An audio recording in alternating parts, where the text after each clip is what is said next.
The 5v5 Queensbury versus Matchroom card is here. This weekend coming, the 1st of June at Kingdom Arena, Riyadh. We have the fights. We got to do a prediction. We've got to say who we think are going to win these fights. So let's break it all down. I've already said about Wilder versus Zhang and Dubois versus Hrgović in previous videos that are in the archives. Feel free to have a look, have a listen. My predictions are there for those two. I've got Zhang beating Wilder and I have Hrgović beating Dubois. The reason why I've done those earlier videos and those earlier predictions is because we were trying to work out who Anthony Joshua was going to fight next. The Sheikh said it would be one of the winners of those two fights, but the Sheikh has now narrowed it down and said it will be the winner of Dubois versus Hrgović because he has other plans for Wilder, such as fighting Gerard Big Baby Anderson this year sometime. So those two predictions are already in. Let's go to Dimitri Bivol versus Malik Zinad. Now, Malik Zinad is not a fighter I've ever heard of. He is 22-0. He's from Libya, and we're going to see what he's got. He's obviously ranked highly. He's probably ranked highly in the WBO ranking because the fight that was supposed to be the undisputed title fight, light heavyweight title fight. Bivol versus Beterbiev. Beterbiev has had an injury, so he's had to pull out of the fight. So this is the replacement. So he must be high up in the ranks. I'm not even going to look to see. The Sheikh is not going to put up any weak contenders. They found someone who's worthy. I still think Bivol's going to win. He's on a mission. But this is a time for Malik Zinad to make a name for himself. So we'll see what happens there. I predict Dimitri Bivol to win by stoppage. You're going to stop him late. That's what my prediction is. May go the distance, but I'm going with a stoppage. Let's move on to Hamza Shiraz versus Austin Amo Williams. Both middleweight prospects moving up the rankings. The WBC have stuck their nose in and made this a title eliminator. Man, I don't know how they could do that, but they know how they could do that, and they've done it. They can see Wagwan over there. They want some of this action. Like, why aren't we involved in this Riyadh stuff? Why aren't we involved with the Sheikh? Why? I don't like it. So what we'll do is we'll stick our noses in. In the WBC's rankings, they have Shibaz as number 2. He's not number 1 ranked, he's number 2. And Amo Williams is number 5. So I don't know how Amo Williams passes all the guys that are in front of him to be in a title eliminator to go and fight Carlos Adames, who's the WBC champion now. I don't know how that can work. Because what happened to Eubanks Jr. and the number 1 ranked WBC contender, which is Nur Sultanov? Never heard of him. He's from Uzbekistan, but he's the number 1 contender. Why are you bypassing number 1?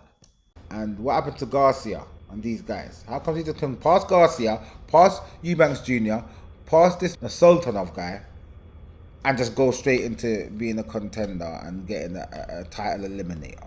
These are the things I'm talking about with these belts and these governing bodies and how they don't deal with the thing properly, man. It's annoying, man. My thing is, why have a number 1 ranked contender if he isn't the one that's next in line to have the fight? Why is he number 1 in the rankings if you're just going to give the fight to number 5? I remember they done this to Dylan White when Wilder was champion, and they let Wilder defend his title against the number 6 ranked guy, Dominic Brazil. He wasn't number 1, 2, 3 or 4, I don't think. He might have been 5 or 6. The WBC was like, well, we can let anybody in the top 10 be number 1, be the next up in line. And I'm like, okay, so if that's the case, why have you got a 1 to 10 or 1 to 20? Why is that the standing? Why? Why can't you just have anybody, just names? Just have names and you're just picking out other names. Why are they 1, 2, 3, 4? Because that's making the fighters then think that, right, I'm the number 1. I should be fighting next. All of a sudden, you ain't fighting next. It's this next guy. Some other guy who's ranked 3, 4 places behind you. It's actually ridiculous. My opinion. It's stupid. But anyway, It's another story. I digress. I don't get it. All of a sudden, I just heard about it this week, the other day. Yeah, oh, now the WBC have made this a title eliminator. It's a bogus. I don't like that. But let's forget about that. Let's just concentrate on these two fighters. They're both very new or very young in their pro careers. They both didn't have no extensive amateur career, so they've both had fights, bring along fights that you're supposed to have when you just turn pro to get to this level. And they've won all the fights that they've had. Hamza's done it at an 80% knockout ratio, and Austin Amo Williams has done it at a 7% knockout ratio. Amo's got 16 fights, and Shiraz has got 19 fights. So Shiraz has got more pro experience. I'm actually gonna, oh my days, I want Amo to win this fight. I do want Amo to win this fight. I've been watching his career. I like the young man, and I want him to win this fight. But my mind is telling me that Hamza Shiraz is gonna win. He just looks a bit more put together as a boxer.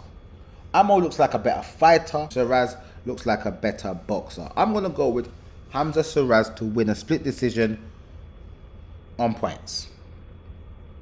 That's what I'm going to go with that fight. Then we come on to Willie Hutchinson and Craig Richards. Willie Hutchinson, I haven't seen much of him. I've seen the last fight that he had. That's all. The last fight he's had is the one I saw, which wasn't very long. I think he knocked the guy out in 2 rounds. A German guy called Martin Huben, 17-2 at the time. I've never heard of him. I don't know who he beat. I don't know who he lost to. I'd never heard of him. I saw them it was a Queensbury Promotions undercard. I can't remember what the main event was. But he knocked this guy out in 2 rounds. He had a good shot selection. He was very confident, good movement, boxer puncher style fighter. Looked like a counter puncher, but he's willing to attack. He got in there and attacked this guy with calculation. It wasn't just a barrage of punches. It was calculated attack and stopped him. It was a TKO stoppage. He knocked him down in a second, and then he got up and he put the pressure on him, and the ref said, no, that's enough. So him take too many shots and said, that's enough.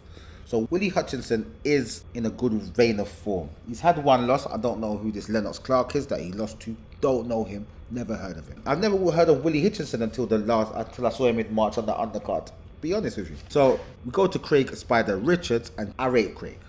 I do rate Craig. His claim to fame is losing to Dimitri Bivol in a gallant effort. But I remember when he went for the British title. I remember him before he went for the British title, winning his fights leading up to the British title, York Hall Donny, and then he fought Frank Buglioni for the British light heavyweight title. And I remember at the time it was a thing of he had just gone up to light heavyweight, had 1 fight, and then he got the Frank Buglioni fight for the British title, and everyone thought it was a bit too much for him at the time. He took the fight because he believed in himself and thought he had enough to beat Frank Buglioni and get that British title. He had 1 fight before he fought Frank, and then he fought Frank. It was a good fight. He lost on points, but he went on to then get back in the winner's bracket. He stayed at the light heavyweight division. He had a few fights. He fought a guy called Jake Ball. Everyone thought he wasn't ready for Jake Ball. Jake Ball was supposed to beat him quite easily. I thought he was going to beat Jake Ball. He ended up knocking him out in the 3rd round. I thought he was going to knock out Andre Sterling. That went the distance. Andre Sterling put up a great effort, and he lost a unanimous decision. Well, Craig won a unanimous decision and carried on fighting. Shakan Peters is a fight I remember that everyone thought Shakan was going to beat him up. He ended up knocking out Shakan Peters in the 9th round. Then he lost to Bivol. Then he got himself another win, and then he fought Joshua Buatsi in a very, very close fight, which a lot of people think he won. But the judges gave it to Joshua Buatsi, and he marched on. Got himself back into the winner's bracket with a TKO victory in February of this year against Boris Crichton or Crichton. I've never heard of this guy. I'd never heard of him. 12-4, I'd never heard of him. But he got himself back in the winning column, and now he finds himself representing Matchroom in the 5v5 against Willie Hutchinson. Now, when I look at both their resumes, I think that Spider has had the better competition. Even the guys that he's beat, not just the ones that he's lost to, but the guys that he's beat as well, seems to be of a better caliber than the guys that Willie Hutchinson has on his resume wins and losses. He's only got one loss, but it seems like he's got a better resume. So I'm going to go with Craig Spider Richards to win by decision. And it's kind of make or break time for Craig because he's got a few losses now. And if he loses now to Willie Hutchinson, some unknown up-and-coming prospect who also fights for Queensbury and he's representing Matchroom, it's bragging rights. This guy's an unknown entity. He hasn't fought anyone of your level or anyone that of the level that you fought, Craig. If you lose to this boy, you know, it's peak times, my guy. Peak. That is a light heavyweight fight. We're going to move on to the Raymond Ford versus Nick the Wrecking Ball fight. Now this at the featherweight division is the fight that might actually steal the show. This fight might steal the show. It might take over the show. This is what I'm looking for. I remember Raymond Ford. I've been watching him since he's been signed by Eddie. And I was watching him. And I'm thinking, this guy's a good fighter. This guy's a good fighter. I like his style. He's very confident in himself. He's got a boxer-puncher type style. He's a counter-puncher. He likes to counter. And he can also attack. And he got himself... Well, Eddie got him to a title fight for the vacant WBA title against some guy called Otabek Kolmatov from Uzbekistan. I never heard of this guy. 12-0, never heard of him, never seen him before. It was a very, very good fight for the vacant title. This Kolmatov guy was winning the fight. Hands down, he was winning the fight, in my opinion, all the way through. He was such a hard target for Ford to track down. He was moving. It was like an amateur style movement. In and out, but shot selection was there and he was winning the fight.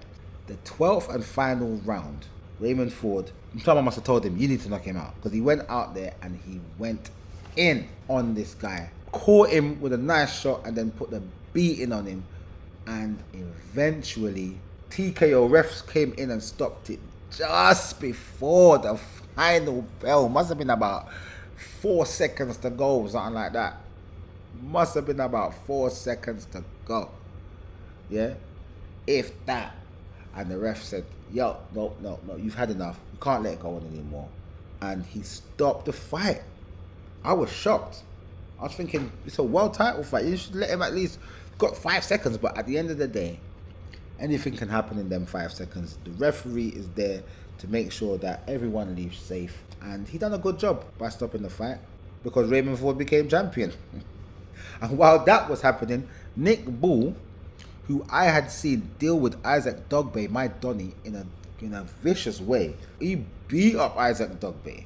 He beat him up over 12 rounds. It was a unanimous decision victory, but he had him down in the 4th round, and boy, it was a systematical beating. I was like, yo, Dogbe is my guy.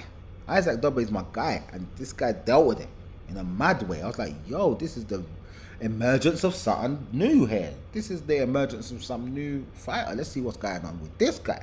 So I followed him over to see this Ray Vargas fight for the WBC featherweight title. Now this was a very, very hard fight. This was also in Riyadh. This was also part of this Sheikh and his Donnies Riyadh season Sinting where my putan. Remember AJ knocking out Ngannou devastatingly? That fight was on the undercard of that. I was thinking, yeah, Nick Bull's going to knock out Vargas. Vargas ain't been fighting at this weight for a while. He went upstairs to the weight class above, super featherweight, to try and beat O'Shaquie Foster. But O'Shaquie Foster beat him in a one-sided, well, I wouldn't say one-sided, it was a bit one-sided beatdown, unanimous decision loss. O'Shaquie Foster's another pugilist specialist type fighter, but that's another story. He lost that fight and then he had to go back down because he was still the champion at featherweight. He still had the belt, so he had to go and defend it against Nick Bull. And for me, I think Nick Bull won that fight. When I watched that fight, it was like a fight of two halves. The first half, Ray Vargas had him at the end of a long jab, because Ray Vargas is so much taller than this guy. It was unbelievable. The height differential was crazy, and the wingspan differential was mad. So he had him at the end of the jab and just picking him off. And Nick Bull was trying and catching him every now and again, but you see in the second half, he started catching him even more, and he almost took him out of there. He almost got him out of there. he had him down in 2 rounds. There was a knockdown in the 8th and a knockdown in the 11th. And he still only got a draw. So for me, I believe he won the fight. But the refs called it a draw, and that's how it goes. Because you know what? He made a name for himself, and now he's got another world title fight against Raymond Ford. WBA title. Who do I think is going to win this fight? This is the one that's giving me the most problems to decide on. It's giving me the most problems to decide on. But I'm going to stick with the champion, and I'm going to go with Raymond Ford. I will not be surprised if Nick the Wrecking Bull does a job. I won't be surprised. I can't lie. But I believe that Raymond Ford's going to win. So those are my predictions. Give me your predictions in the comment section, and I will see you in the next video.